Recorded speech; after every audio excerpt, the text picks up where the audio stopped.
예, 할렐루야. 오늘 4월 8일 목요일 날짜입니다. 오늘 본문 말씀 출애굽기 2장 11절에서 25절 말씀 함께 묵상하겠습니다. 모세가 장성한 후에 한 번은 자기 형제들에게 나가서 그들이 고되게 노동하는 것을 보더니 어떤 애굽 사람이 한 히브리 사람 곧 자기 형제를 치는 것을 본지라. 좌우를 살펴 사람이 없음을 보고 그 애굽 사람을 쳐 죽여 모래 속에 감추니라. 이튿날 다시 나가니 두 히브리 사람이 서로 싸우는지라. 그 잘못한 사람에게 이르되 내가 어찌하여 동포를 치느냐 하매 그가 이르되 누가 너를 우리를 다스리는 자와 재판관으로 삼았느냐. 내가 애굽 사람을 죽인 것처럼 나도 죽이려느냐. 모세가 두려워하여 이르되 일이 탈로 되었도다. 바로가 이 일을 듣고 모세를 죽이고자 하여 찾는지라. 모세가 바로의 낯을 피하여 미디안 땅에 머물며 하루는 우물 곁에 앉았더라. 미디안 제사장에게 7딸이 있었더니 그들이 와서 물을 길어 구유에 채우고 그들의 아버지의 양떼에게 먹이려 하는데 목자들이 와서 그들을 쫓는지라. 모세가 일어나 그들을 도와 그 양떼에게 먹이니라. 그들이 그들의 아버지 르우엘에게 이를 때 아버지가 이르되 너희가 오늘은 어찌하여 이같이 속히 돌아오느냐. 그들이 이르되 한 애굽 사람이 우리를 목자들의 손에서 건져내고 우리를 위하여 물을 길어 양떼에게 먹였나이다. 아버지가 딸들에게 이르되 그 사람이 어디에 있느냐. 너희가 어찌하여 그 사람을 버려두고 왔느냐. 그를 청하여 음식을 대접하라 하였더라. 모세가 그와 동거하기를 기뻐하매 그가 그의 딸 십보라를 모세에게 주었더니 그가 아들을 낳음에 모세가 그의 이름을 게르솜이라 하여 이르되 내가 타국에서 나그네가 되었음이라 하였더라. 여러 해 후에 애굽 왕은 죽었고 이스라엘 자손은 고된 노동으로 말미암아 탄식하며 부르짖으니 그 고된 노동으로 말미암아 부르짖는 소리가 하나님께 상달된지라. 하나님이 그들의 고통 소리를 들으시고 하나님이 아브라함과 이삭과 야곱에게 세운 그의 언약을 기억하사 하나님이 이스라엘 자손을 돌보셨고 하나님이 그들을 기억하셨더라. 아멘. 예, 우리 계속해서 출애굽기 2장을 살펴보는 가운데 있습니다. 정말 하나님의 구원의 경륜, 하나님의 구원의 시간표는요, 우리 생각으로 감히 예상하지 못하는 하나님께서는 정말 반전의 드라마를 통해서 하나님의 뜻을 이루시는 하나님이십니다. 여러분 어제 말씀을 통해서 출애굽기 2장 1절에서 10절 말씀이었죠. 바로 왕이 이스라엘 남자아이가 태어나면 다 죽여버려라, 나일강에 던져버려라, 이런 엄한 명령이 떨어졌지만 그럼에도 불구하고 하나님께서는 정말 하나님의 약속대로 하나님의 사람을 준비시키십니다. 바로 모세였죠. 석 달 동안 부모님의 사랑과 관심 속에서 더 이상 키울 수 없게 되자 갈대 상자에 이렇게 넣어져서 나일강에 놓여졌을 때 하필이면 그 당시 바로의 딸이 목욕하러 나일강에 나와서 그 갈대 상자, 다시 말해 모세를 발견하게 되죠. 비록 히브리 사람이었지만 그 마음속에 궁율과 연민이 생겨서 이 아이를 데려가게 되는 과정. 그러면서 이 아이의 유모가 바로 요게벳, 모세의 친어머니가 되죠. 그러면서 이 모세가 어렸을 때부터 애굽의 궁중 생활을 하지만 세상의 여러 가지 학문과 여러 가지 것들을 배워나가지만 그 세상의 유혹 속에서도 꾸준히 하나님의 백성의 모습으로 교육받는, 여러분, 이러한 것들을 볼 때 하나님께서는 정말 놀랍게 일하고 준비하고 계시다 하는 것을 볼 수가 있습니다. 어떻게 보면 우리의 인생도 마찬가지입니다. 퍼즐과 레고 놀이, 여러분 이 퍼즐이 이렇게 여러 조각으로 엉켜져 있으면요 굉장히 복잡해 보입니다. 어떤 블럭이라는 이러한 것도 이리저리 놓여 있으면 굉장히 혼잡해 보이죠. 그런데 이것 조각조각들을요 이렇게 큰 그림을 보고 아니면 이미 주어진 디렉션을 보고 블럭을 하나하나 쌓다 보면요 이제 차츰차츰 이러한 길들이 보이기 시작하죠. 오랜 시간이 걸리는 게 있습니다. 끈기를 가지고 모든 수고를 다하게 되면 온전한 모양으로 이 퍼즐이 맞춰지게 됩니다. 바로 이것이 어떻게 보면 하나님께서 우리의 인생을 인도하시는 그러한 과정일 수 있습니다. 하나님께서는 참 놀랍고 위대하셔서 다 타버린 잿더미 같은 이러한 미미한 불씨를 통해서도 큰 불을 일으키시는 그러한 분이 하나님이시지 않겠습니까? 이 아기 모세를 살리셔서 히브리 민족을 구원하시기도 하고요. 또 아기 요아스를 살리셔서 바알 신앙에 빠진 유다 왕국을 구하는 분.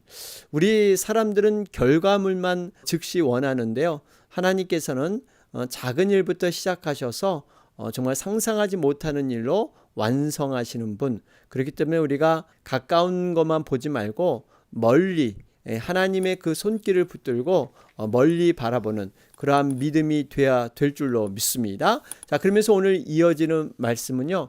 애굽 왕자로 자란 모세가 어느덧 40세가 되었죠. 그런데 이 40세에 동족 의식을 가지고 자신의 민족을 학대했던 애굽인을 살해한 후에 발각이 되죠. 그로 인해서 미디안으로 도피하는 그런 과정이 오늘 말씀에 소개되고 있습니다. 오늘 11절 말씀을 보시면요. 모세가 장성한 후에 한 번은 자기 형제들에게 나가서 그들이 고되게 노동하는 것을 보더니 어떤 애굽 사람이 한 히브리 사람 곧 자기 형제 치는 것을 본지라. 쉽게 말하면 지금 자기 형제가 어려움을 당하는 모습, 이것을 모세가 목격을 한 거죠. 물론 이것이 처음이냐 그러지는 않았을 겁니다. 모세가 늘 이러한 히브리 민족에 대한 동정심을 갖고 있었는데 이것이 하나의 큰 불씨가 된 것이죠. 어떻게 보면 우리가 고난받는 성도들, 이웃들, 어려운 그러한 상황에 있는 사람들, 우리가 그냥 지나치지 말고 늘 관심과 애정을 가지고 그들의 고통을 돌아봐야 된다 하는 것을 보게 됩니다. 자, 이러한 상황에서 모세가 12절에 보면 좌우를 살펴 사람이 없음을 보고 애굽 사람을 쳐 죽여 모래 속에 감추니라. 사실 지금 모세가 지금 동족에 대한 관심을 갖게 된 것은요. 친어머니 요게벳의 그러한 자녀 교육이 있었을 것입니다.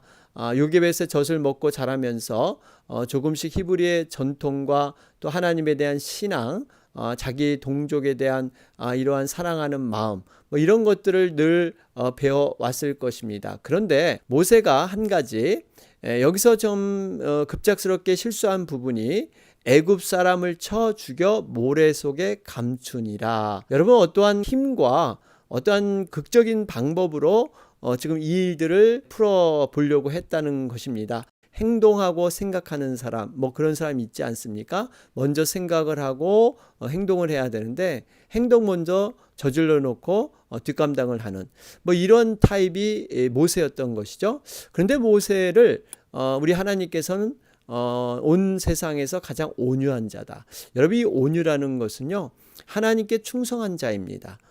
믿음에 있어서 부드러운 마음, 그러니까 자기의 뜻과 고집보다는 하나님의 뜻에 모든 마음을 온유하게 쓰는 것, 부드러운 마음으로 만드는 것. 여러분, 이것이 진정한 성경이 원하는 온유함인 줄로 믿습니다. 그렇기 때문에 내가 성격이 급하다, 내가 성격이 막 다혈질 같다, 나는 온유와 상관이 없다, 아닙니다. 우리가 정말 믿음으로 우리의 정말 인격이 성령의 인치심을 통해서 성령의 9가지 열매인 그 온유, 이 온유를 우리는 누구나 누리게 될 줄로 믿습니다. 그래서 온유에 대한 부분을 우리가 잘 깨달아야 된다 하는 것도 보게 되죠. 모세가 실패한 것 중에 하나가 뭐냐면요, 12절에 보니까 좌우를 살펴 사람이 없음을 보고, 여러분 좌우를 살폈다는 것, 사람을 살폈다는 것, 여러분 무슨 의미가 있습니까? 모세는 단순히 사람의 눈을 피하면 된다라는 생각이 있었던 것입니다. 사실 좌우보다는 어딜 봐야 할까요? 하늘 위를 봐야 될 줄로 믿습니다. 우리가 코람데오라 그러죠. 신전의식. 하나님은 무서부재 어디나 계시는 하나님이시기 때문에 우리가 사람 앞에서 두려워할 것이 아니라 눈에 보이지 않지만 모든 것을 감찰하시는 하나님 앞에 여러분 우리가 두려움을 가져야 될 줄로 믿습니다. 육의 목숨을 능히 죽이는 이런 사람을 두려워할 것이 아니라 우리 육과 영의 목숨을 능히 다루시는 우리가 하나님을 두려워하는 것, 여러분 이것이 진정한 인생의 성공이고 옳은 길에 들어선다라는 것을 볼 수가 있습니다. 시편 11편 4절은 말씀합니다. 여호와께서 그 성전에 계시니 여호와의 보좌는 하늘에 있으며 그 눈이 인생을 통촉하시고 그 안목이 저희를 감찰하시도다. 그렇죠? 여러분 하나님은 하늘에 계셔서 모든 인생을 감찰하게 될 줄로 믿습니다. 자, 그러면서 13절에 이 싸움을 말리는 과정에서 이 히브리 사람이 과거에 저질렀던 그 모세의 그러한 실수를 보게 된 것이죠. 바로 애굽 사람을 죽여서 모래 속에 묻었던 그것을 지금 얘기하고 나오니까 14절에 바로 두려워하여 이 일이 탄로 될까 봐 두려워서 결국 모세는 미디안으로 떠나게 됩니다. 여러분 여기서 보면 이 죄의 두려움이 얼마나 큰가 하는 것을 우리는 볼 수가 있습니다. 모세가 이 죄를 저질렀기 때문에 이것이 탄로 날까 봐 두려워서 이렇게 떠나는 과정. 인류의 조상인 이 아담과 하와가 죄를 범한 후에 첫 번째 행동이 무엇이었습니까? 하나님 낯을 피하여 동상나무 사이에 숨었다. 여러분 두려움으로 숨게 되죠. 가리게 되어 있습니다. 죄를 진 결과는요, 뭔가 두려움이 있고 그 죄를 가리기 위해서 안간힘을 쓰는 것, 바로 이것이 죄를 진 그러한 결과의 현상이다라는 것을 알 수가 있습니다. 그렇기 때문에 우리가 두려움이 없으려면 어떻게 해야 되느냐? 죄를 멀리해야 합니다. 우리가 죄를 최대한 짓지 말도록 우리가 끊임없이 성령의 인도함 가운데 우리가 서야 될 줄로 믿습니다. 우리는 물론 연약하기 때문에 범죄하기 쉽습니다. 죄에 나약해서 넘어지기 쉽습니다. 분명히 죄가 문 밖에 있을지라도 너는 그 죄를 다스릴지니라. 우리가 문 밖에 세상에 나가면요, 많은 무수한 죄의 유혹들이 있습니다. 마치 공기를 이렇게 마시듯이 우리는 죄의 유혹을 끊임없이 받고 있죠. 그러나 하나님께서 우리에게 주신 성령의 능력, 성령의 권세, 여러분 우리가 죄의 나약해서 넘어지기도 쉽지만 반대로 또 성령님의 그 능력을 통해서 우리가 죄를 다스릴 수 있는 이러한 권세도 우리에게 있는 줄로 믿습니다. 우리 스스로는 절대 이길 수가 없다는 거, 그러면서 우리가 어찌하든지 성령님의 그 능력을 붙들고 성령님의 그 도우심을 바라고 모든 죄악을 이겨나갈 수 있는 이러한 길로 우리가 들어서야 된다라는 것을 보게 되죠. 근데 결국 15절에 이 바로가 모세를 죽이고자 찾게 되는데 이젠 바로의 낯을 피해서 미디안 땅으로 들어갑니다. 그러면서 이 16절 17절 말씀에 보면 우물가에 있을 때 거기서 한 가지 해프닝이 일어나게 되죠.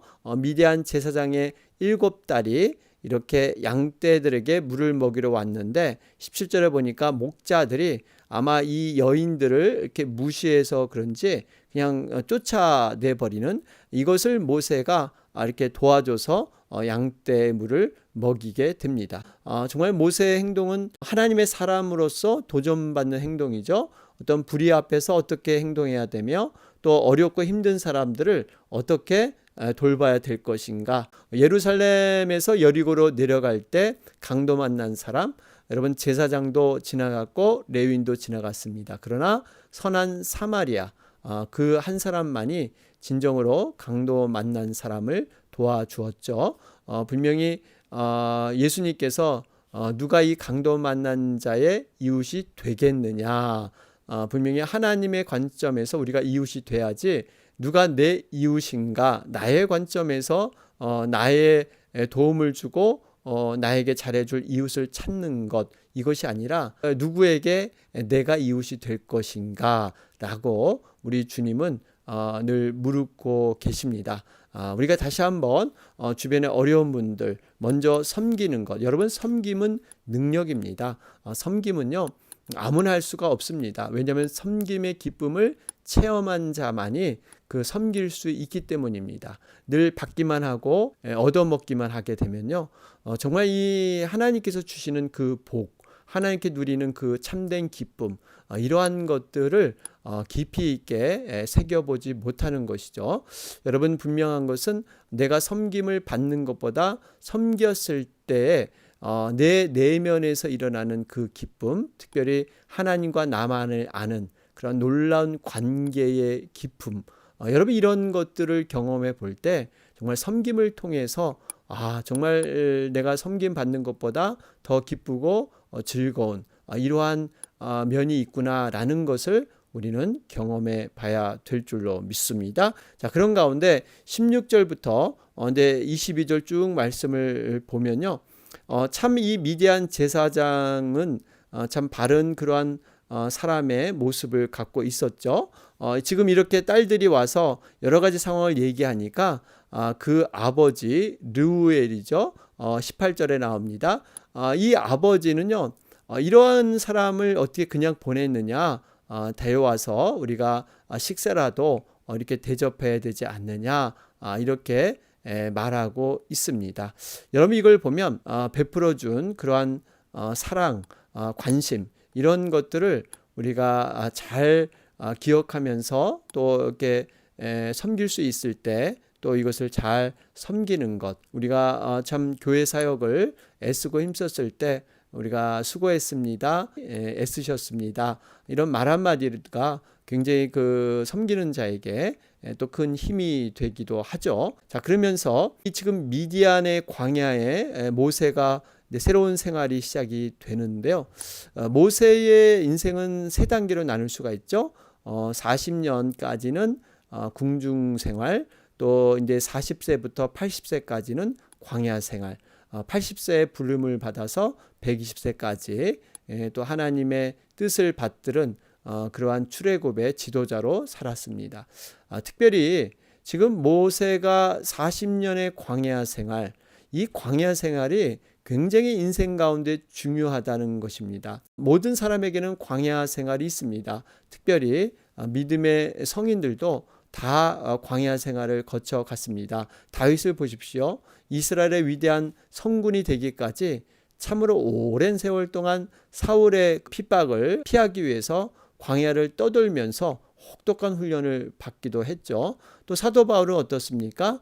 위대한 전도자가 되기 전에 아라비아 광야에서 오랫동안 신앙생활을 받기도 했습니다. 예수님께서도 3년의 공생애를 사시기 위해서 30년을 준비한, 여러분 우리도 마찬가지입니다. 분명히 광야에서 믿음의 훈련, 이런 과정 없이는 우리가 하나님의 사람으로, 성숙한 믿음의 사람으로 설 수가 없다는 것입니다.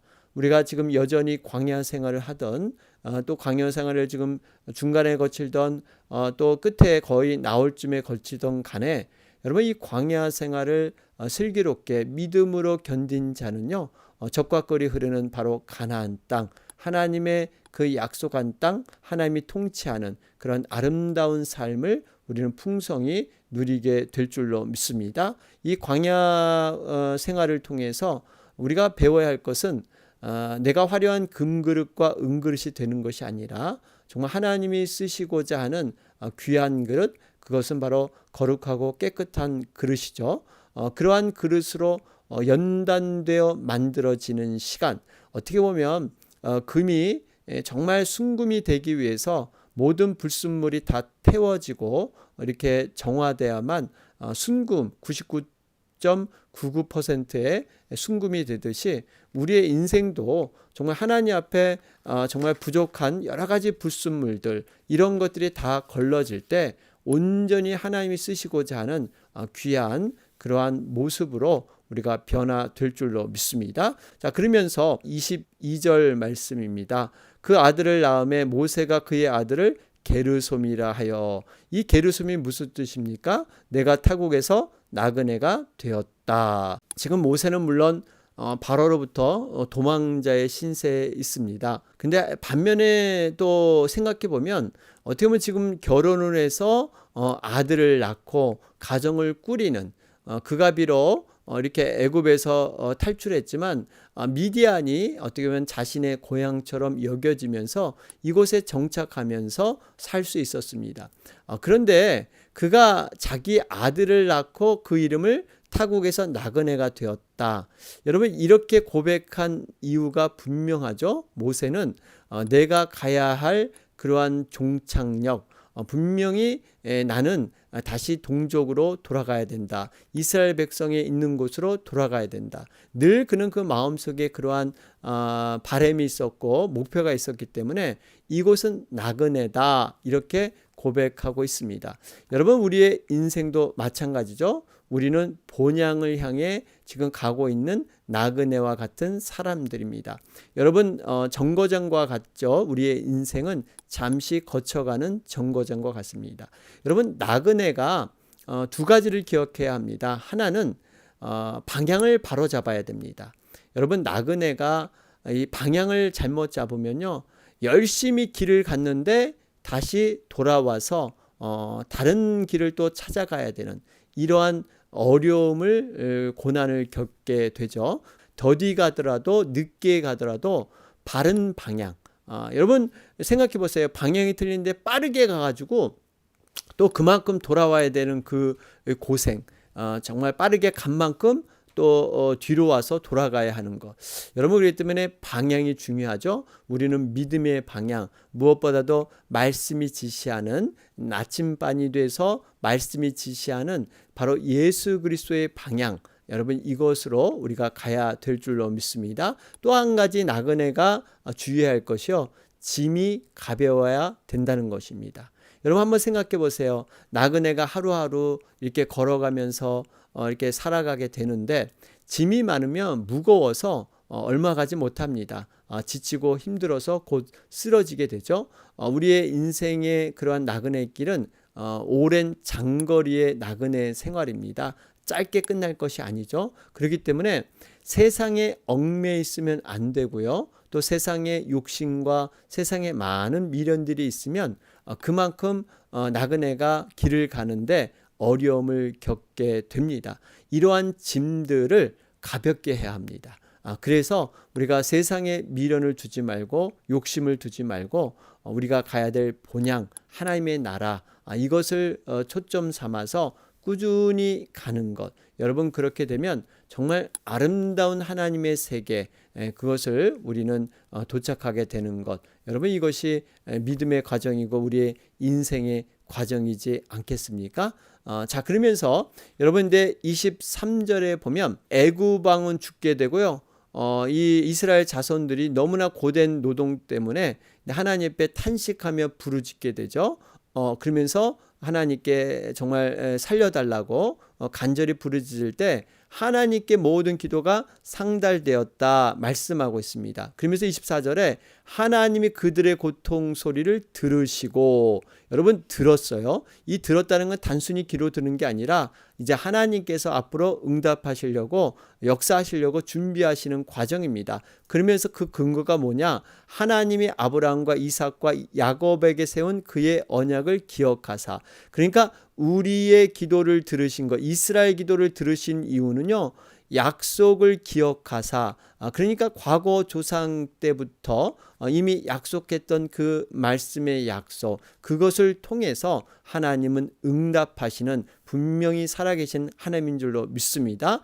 여러분, 이러한 그 이스라엘의 부르짖음, 참 이스라엘 백성들이 얼마나 힘들었겠어요. 종살이하면서 억눌려서. 그런데요, 이렇게 부르짖음도 이제 조금 지나면 잊어버리죠. 여러분, 그냥 애굽의 종살이 여기가 좋사오니 그저 이것도 살만하니까 이게 그냥 먹고 살고 그러는데, 하나님께서는 그들의 기도를 기억하사 권념하사. 여러분, 하나님이 우리가 정말 기도하는 작은 음성 하나라도 하나님은 놓치지 않습니다. 우리는 때로는 기도해 놓고 자기가 기도를 뭘 했는지 잊어버릴 때도 있습니다. 그런데요, 하나님께서는 10년 전, 15년 전, 20년 전에 기도했던 모든 기도를 하나님은 여전히 기억하시고 그 기도가 하나님의 때에 반드시 응답되는 줄로 믿습니다. 여러분, 그렇기 때문에 우리의 기도가 그만큼 소중하다는 거예요. 금양로에 차고 넘치기까지 하나님의 보좌로 올라가는 그러한 기도. 여러분, 그렇기 때문에 우리가 기도가 그쳐서는 안 될 줄로 믿습니다. 자, 오늘 말씀 정리해 보면요, 모세는 자신이 스스로 정말 동족을 구해 보려고 힘으로 해봤지만요, 그것은 되지 않고 오히려 도망자로 신세로 전락하고 맙니다. 그런데 하나님께서는 인간의 실수도 사용하셔서 이제는 그 40년의 광야 생활, 어찌 보면 모세가 왕궁 생활에서 이렇게 익숙했던 모든 것들을 다 벗어내고 순수하게 지팡이 하나만 들고 목자로서 오로지 하나님만 의지하는 법을 이 광야에서 배우게 됩니다. 그러면서 80세에 비로소 하나님께서 쓰시고자 하는 그릇으로 모세가 만들어졌을 때 하나님은 위대한 그런 지도자로 사용하고 계시죠. 여러분, 우리도 지금 광야 생활을 가고 있습니다. 그러나 이것을 잘 믿음으로 통과하면요, 가나안 땅, 분명히 약속의 땅에 이루게 될 줄로 믿습니다. 자, 오늘 말씀 기억하면서 오늘 목요일 날짜입니다. 영혼들을 위해서 간절히 중보하는 날이죠.